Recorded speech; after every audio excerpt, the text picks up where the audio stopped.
प्यारे दोस्तों, आज मैं आपको एक बड़ी ही रोचक कहानी सुनाने जा रही हूँ। भगवान बजरंगबली की अनन्य भक्त थी संजना, जो दिन रात बजरंगबली को याद करती और पूरी श्रद्धा से उनकी भक्ति करती थी। संजना की जिंदगी काफी दुख भरी थी, लेकिन भगवान बजरंगबली पर उसका विश्वास अटूट था। हे भगवान, हमेशा अपनी कृपा मुझ पर बनाए रखना। आपकी भक्ति से जो मुझे शक्ति मिलती है, भगवान उससे मुझे वंचित मत करना। संजना का पति मुरारी पिछले 1 महीने से बिस्तर पर पड़ा है। दरअसल वो एक ट्रक का ड्राइवर हुआ करता था, लेकिन एक बार भयंकर तूफान आने की वजह से पहाड़ी इलाके में उसका ट्रक दुर्घटनाग्रस्त हो जाता है, जिसमें मुरारी के दोनों पैर बुरी तरह से घायल हो गए थे। डॉक्टरों ने उसका इलाज तो किया, लेकिन वो चलने फिरने में असमर्थ हो गया था। अब वो चाहकर भी कुछ नहीं कर पाता था। घर की हालत देखकर उसे बहुत तकलीफ होती थी। संजना, आज मेरी वजह से तुम्हारी ऐसी हालत हो गई है। इससे अच्छा तो होता कि मेरी उस दुर्घटना में मौत हो जाती। आप इस तरह की बातें मत कीजिए। अगर आपको कुछ हो जाता तो मैं कैसे रहती? आपके बिना तो ये जिंदगी काटना मुश्किल हो जाता। वो बजरंगबली की कृपा रही कि आपकी जान बच गई। भगवान ने चाहा तो सब अच्छा हो जाएगा। आप परेशान मत होइए, बस बजरंगबली पर भरोसा रखिए। संजना मुरारी का बहुत ध्यान रखती थी। वो घर चलाने के लिए कल्पना नाम की सेठानी के घर में काम करती थी। कल्पना के पास पैसे तो बहुत थे, लेकिन वो दिल की बहुत गरीब थी। संजना को काम पर आने में थोड़ी सी भी देर होती तो वो उसके पूरे दिन के पैसे काट लिया करती थी। संजना काम पर आई तो कल्पना कहती है, संजना, जब देखो तब तुम्हें आने में देरी हो जाती है। आज भी तुम 5 मिनट देरी से आई हो। तुम्हें पता है ना कि मुझे काम में देरी पसंद नहीं। आज के तुम्हारे पूरे पैसे काट लिए जाएंगे। मालकिन, सिर्फ 5 मिनट ही तो देरी हुई है। मुझे अपने घर का भी सारा काम करके आना होता है। मेरे पति बीमार है, उनका भी खाने पीने की व्यवस्था करके आनी होती है। ये सब बहाने मेरे पास नहीं चलेंगे। तुम्हें अगर मेरे यहाँ काम करना है तो मेरे नियमों को मानना ही होगा, नहीं तो कहीं और काम ढूंढ लो। संजना दुखी मन से अपने काम पर लग जाती है। कल्पना हर महीने के संजना को 2000 रुपए देती थी, लेकिन आए दिन किसी न किसी बहाने उसके पैसे काट लिया करती थी, जिसकी वजह से उसे पूरे पैसे नहीं मिलते थे। ऐसे में संजना के लिए अपना घर चलाना बहुत मुश्किल होता था, लेकिन वो कर भी क्या सकती थी। मजबूरी में उसे वो काम करना ही पड़ता था। काम पर लौटते हुए रोजाना वो बजरंगबली के मंदिर जाती और अपने दिल का सारा हाल उनको सुनाती थी। हे भगवान, इतने पैसों से मैं कैसे अपना घर चलाऊं और पति की दवाइयों का भी इंतजाम करूं? इस बार तो मुझे सिर्फ 100 रुपए ही मिले हैं। बाकी के सारे पैसे मालकिन ने काट लिए। अब तो आप ही के सहारे मेरी जिंदगी है। भगवान, आपको कुछ करना ही होगा। भगवान। मंदिर से निकलकर संजना जब अपने घर जाने लगती है तो मंदिर की सीढ़ी पर उसे एक बच्चा बैठा हुआ दिखता है। मैं 2 दिन से भूखा हूँ। मेरे पास खाने को कुछ नहीं है। मुझे कुछ खिला दो ना माँ। अच्छा, तुम्हें भूख लगी है? रुको, मैं तुम्हारे लिए कुछ खाने को लाती हूँ। मंदिर के पास ही नाश्ते की एक दुकान से संजना पूरी और सब्जी खरीद कर ले आती है और उस बच्चे को देती है। तुम्हारा बहुत बहुत धन्यवाद माँ। आज कई दिनों बाद मुझे भरपेट भोजन मिला है।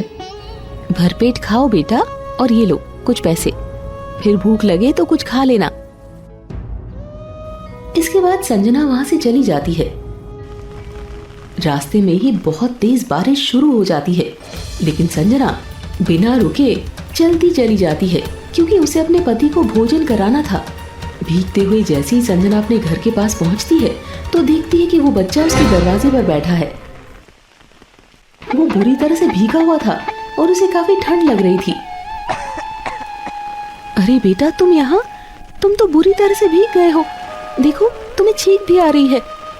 चलो अंदर चलो, नहीं तो तुम बीमार पड़ जाओगे। संजना उसे अपने घर के अंदर ले जाती है और उसके कपड़े खोलकर सूखे कपड़े से उसे पोंछती है और उसे रात को अपने घर में ही रख लेती है।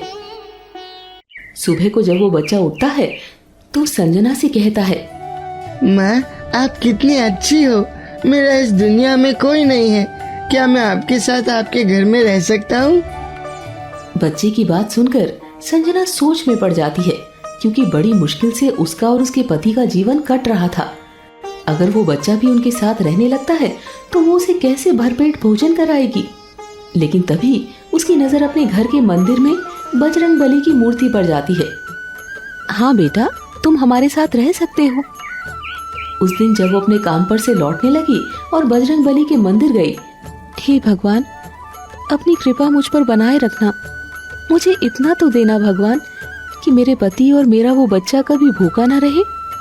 वैसे आप तो सब जानते ही हैं भगवान, हमेशा से ही मुझे आपका सहारा है। अब वो बच्चा संजना के साथ ही रहने लग जाता है। एक बार की बात है, बहुत तेज बारिश हो रही थी। उसके पास छाता भी नहीं था, लेकिन संजना को हर हाल में काम पर जाना था, क्योंकि अगर वो काम पर नहीं जाती तो कल्पना उसके पैसे काट लेती। ऐसे में वो भीगते हुए ही काम पर गई, लेकिन बारिश की वजह से उसे पहुंचने में थोड़ी देर हो गई। तुम एक नंबर की बेशरम और ढीठ औरत हो। तुमसे कितना भी कहा जाए, तुम सुधरने का नाम ही नहीं लेती हो। मालकिन, आपको तो पता ही है कि बाहर बहुत तेज बारिश हो रही है, उसी वजह से मुझे आने में थोड़ी देर हो गई। मैंने तुमसे कई बार कहा कि मुझे किसी बात से कोई लेना देना नहीं है। मेरा काम वक्त पर होना चाहिए। तुम आज फिर देर से आई हो, इसीलिए आज के पैसे मैं काट लूंगी। संजना भीगे कपड़ों में ही काम करती है। उस रात जब वो वापस अपने घर आई तो उसे बहुत तेज बुखार हो गया था। अगली सुबह तो उसे इतना तेज बुखार था कि वो उठ भी नहीं पा रही थी।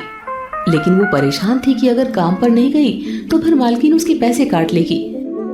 इसीलिए उस हाल में भी वो जैसे तैसे बिस्तर से उठती है और जाने की तैयारी करने लगती है। अरे माँ, आपकी तबीयत बिल्कुल भी ठीक नहीं है। आप आराम करो। आज आपको काम पर जाने की कोई जरूरत नहीं है। लेकिन बेटा, अगर मैं काम पर नहीं जाऊंगी तो मालकिन पैसे काट लेगी, फिर हमारा घर कैसे चलेगा?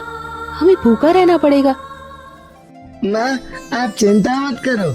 आप बस आराम करो। मैं आज आपके बदले काम पर चला जाता हूँ। नहीं बेटा, ये कैसी बात कर रहे हो तुम? मैं भला तुमसे कैसे काम करवा सकती हूँ? मैंने तुम्हें अपने पास इसीलिए थोड़ी ना रखा है कि तुम मेरे बदले काम करो। मैं हमेशा थोड़ी ना काम करने वाला हूँ। अभी आप बीमार हो तो मेरा फर्ज बनता है कि मैं आपकी मदद करूँ। आखिरकार मैं आपका बेटा ही तो हूँ। क्या आप मुझे अपना बेटा नहीं मानती?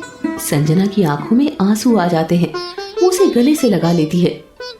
बेटे, इतने दिनों से तुम मेरे साथ हो, लेकिन मैंने आज तक तुम्हारा नाम रखा ही नहीं। आज से तुम्हारा नाम रामेष्ट है। रामेष्ट नाम तो बड़ा प्यारा है माँ, लेकिन आपने मेरा यही नाम क्यों रखा?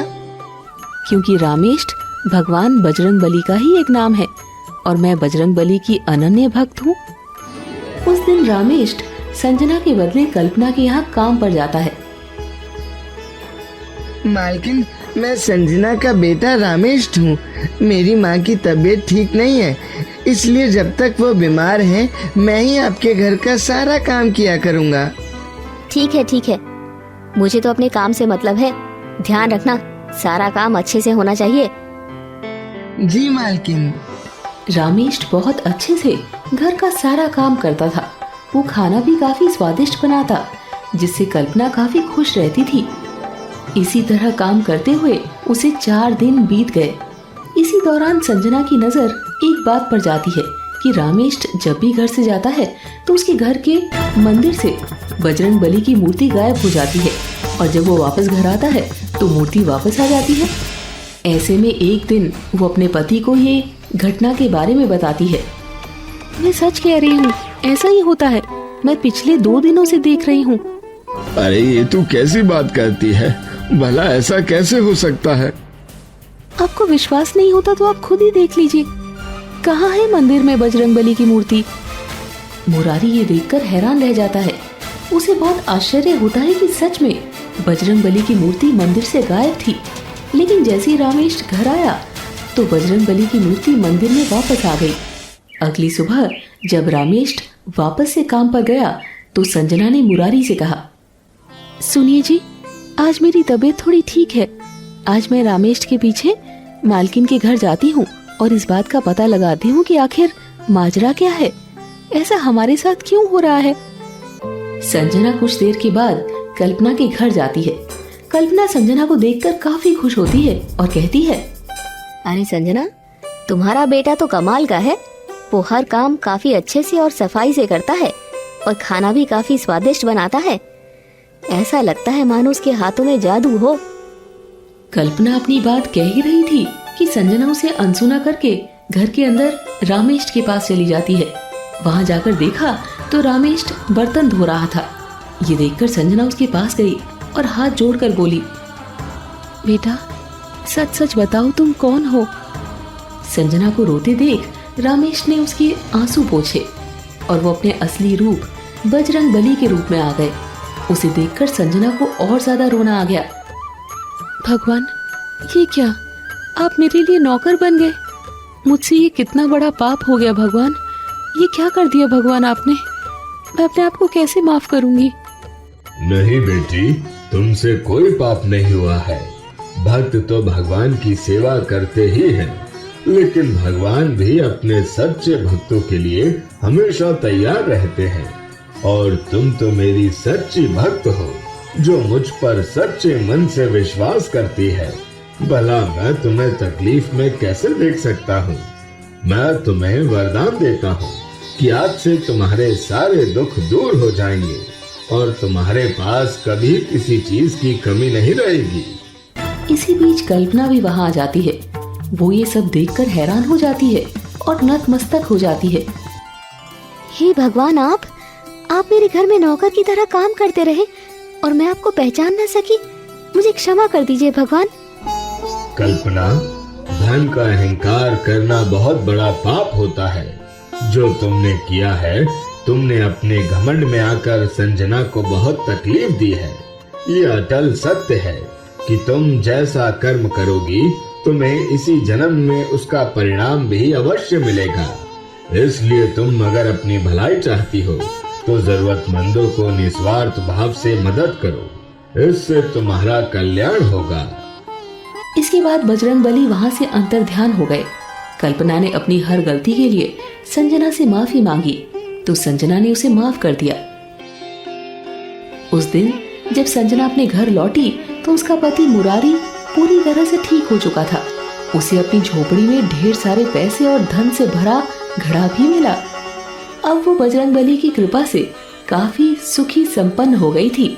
अब उसके पास किसी चीज की कोई कमी नहीं थी। उसके मन में भगवान बजरंगबली के प्रति और भी ज्यादा भक्ति बढ़ गई थी। सोनपुर नाम के गांव में सुंदर सेठ नाम का एक जमींदार रहता था। उसके यहाँ कई लोग काम किया करते थे। अपने नौकर चाकर के प्रति उसका व्यवहार अच्छा नहीं था। मुनीम जी, किस किस किसान ने अभी तक अपना कर्ज नहीं चुकाया है? बाकी सबने तो दे दिया, लेकिन हरिया ने अभी तक कुछ भी नहीं लौटाया है। सुंदर सेठ अपने आदमी रंगा को हरिया को बुलाने के लिए भेजता है। हरिया अपने बेटे मोहन के साथ रहता था। मोहन बजरंगबली का अनन्य भक्त था। हरिया की तबीयत खराब होने के कारण वो दिन रात भगवान से अपने पिता के ठीक हो जाने की प्रार्थना करता था। हरिया अपने बेटे मोहन के साथ सेठ के घर पहुंच जाता है। तूने अभी तक मेरे पैसे क्यों नहीं लौटाए? सेठ जी, सूखा पड़ने से मेरी फसल नष्ट हो गई। कृपया मुझे थोड़ी मोहलत और दे दें। जब तक तू पैसे नहीं लौटाता, तेरा यह बेटा मोहन मेरी हवेली में नौकर बनकर काम करेगा। मोहन सुंदर सेठ की हवेली में काम करना शुरू कर देता है। एक बार वो मुनीम जी के दिए हुए कुछ जरूरी कागजात लेकर आ रहा होता है। तब बहुत जोर की बारिश शुरू हो जाती है। अगर ये कागज भीग गए तो सुंदर सेठ मुझे जिंदा नहीं छोड़ेंगे। जब वो गांव वालों को छाता लेकर जाते हुए देखता है तो उनसे कहता है, भैया कृपया मुझे भी अपने छाते में लेकर उस हवेली तक छोड़ दो। लेकिन कोई भी गांव वाला मोहन की मदद नहीं करता। हे भगवान, काश मेरे पास भी एक छाता होता तो मैं भी कभी बारिश में नहीं भीगता। तभी एक आदमी ने कहा, क्या भाई, रास्ता रोक रहे हो? हटो यहाँ से। उफ, कहाँ से आ जाते हैं लोग। कैसे इंसान हैं ये लोग, कोई किसी की जरा सी भी मदद नहीं करना चाहता। मोहन एक पेड़ के नीचे खड़े होकर बारिश के रुकने का इंतजार करता है। बजरंगबली, अगर ये कागज भीग गए तो सेठ मुझे बहुत मारेगा, कुछ मदद कीजिए भगवान। हनुमान जी अपने भक्त की पुकार सुन लेते हैं। वे भी उस पेड़ के ऊपर जाकर बैठ जाते हैं। ये लड़का तो मेरा परम भक्त है, अगर मैं इसकी मदद नहीं करूंगा तो कौन करेगा भला। ऐसा सोचकर हनुमान जी अपने गदा से कहते हैं, जाओ, तुम मेरे इस भक्त के पास जाओ और इसकी मदद करो। जैसी आज्ञा प्रभु। गदा ने अपना रूप एक छाते में बदल दिया और मोहन के सामने आकर गिर गया। अरे ये छाता! हे प्रभु, आपने मेरी पुकार सुन ली। धन्यवाद भगवान, धन्यवाद। मोहन छाते को नीचे से उठाकर अपने सर पर ले लेता है, लेकिन अचानक से वो छाता हवा में ऊपर उड़ना शुरू कर देता है।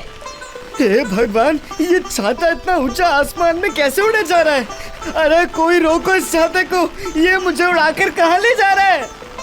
इसी तरह छाता मोहन को उड़ाते उड़ाते नदियाँ, पहाड़ और जंगल को पार करते हुए एक टापू पर ले जाता है।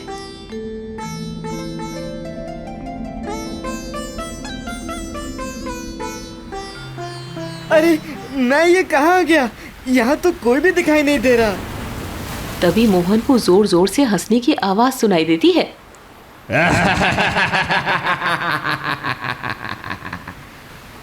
अरे ये किसकी हंसने की आवाज है?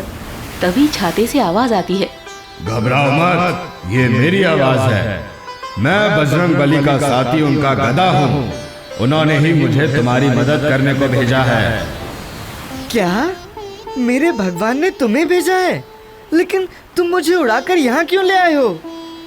ये टापू हीरे, मोती, मनक जैसे कीमती पत्थरों से भरा हुआ है। तुम जितने हीरे उठा सकते हो उठा लो यहाँ से। मोहन देखता है कि उसके चारों तरफ चमत्कार पत्थर भरे उभरे हुए हैं। वो दोनों हाथों से उन्हें उठाता है और अपने पॉकेट में भर लेता है। अरे वाह, इन्हें बेचकर मैं अपने पिताजी का कर्जा उतार पाऊंगा। पॉकेट में हीरे भरने के बाद मोहन फिर से छाते को पकड़ लेता है। वो छाता उड़ते उड़ते वापस उसे पीपल के पेड़ के पास छोड़ देता है।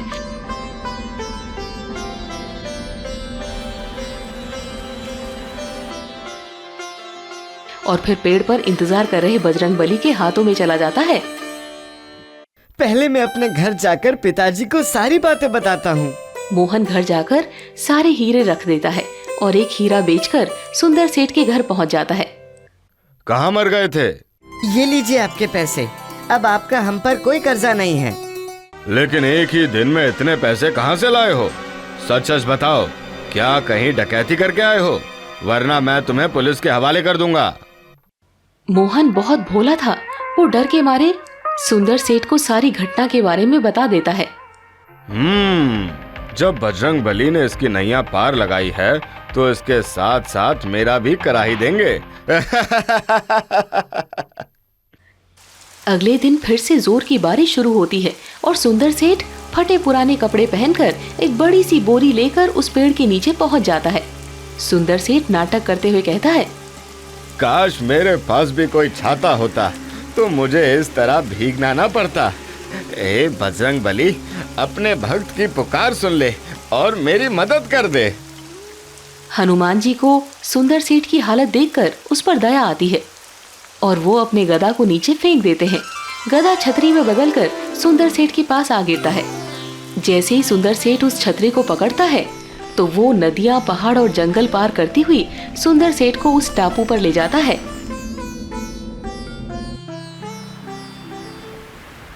डरो मत, तुम्हारी बातें सुनकर बजरंगबली को तुम पर दया आ गई। उन्होंने ही मुझे तुम्हारी मदद करने को भेजा है। तुम्हारे चारों तरफ कीमती पत्थर हैं, तुम जितने चाहो उतने पत्थर ले लो। सुंदर सेठ साथ लाई हुई बोरी में उन कीमती पत्थरों को भर लेता है। जैसे वो छतरी को फिर से पकड़ता है, छतरी उड़ना शुरू कर देती है। बीच उड़ान में सुंदर सेठ के हाथ कांपने लग जाते हैं। अरे अरे, मुझसे ये बोझ उठाया नहीं जा रहा, जरा धीरे उड़ो भैया। उस बोरी से कुछ हीरे नीचे फेंक दो, वरना तुम्हारा हाथ छूट जाएगा। ऐसे कैसे फेंक दूं? ये मेरे हीरे हैं, मेरे साथ ही रहेंगे। गधे को सुंदर सेठ की बातों से समझ में आ जाता है कि वो कितना लालची और बेईमान है। उड़ते उड़ते वो छतरी नदी के बीचों बीच पहुंच जाती है। बोझा न संभालने के कारण सुंदर सेठ का हाथ छतरी से छूट जाता है और वो हीरे के बोरी के संग नदी में गिर जाता है। बचाओ, बचाओ! लालच करना अच्छी बात नहीं है सेठ। बजरंग बली के सच्चे भक्त हमेशा दूसरों के उपकार में अपना जीवन व्यतीत करते हैं, ना कि खुद के लालच में। छतरी उड़ते उड़ते वापस उस पेड़ के ऊपर चली जाती है और बजरंग बली के हाथ में उनके गदे में बदल जाती है।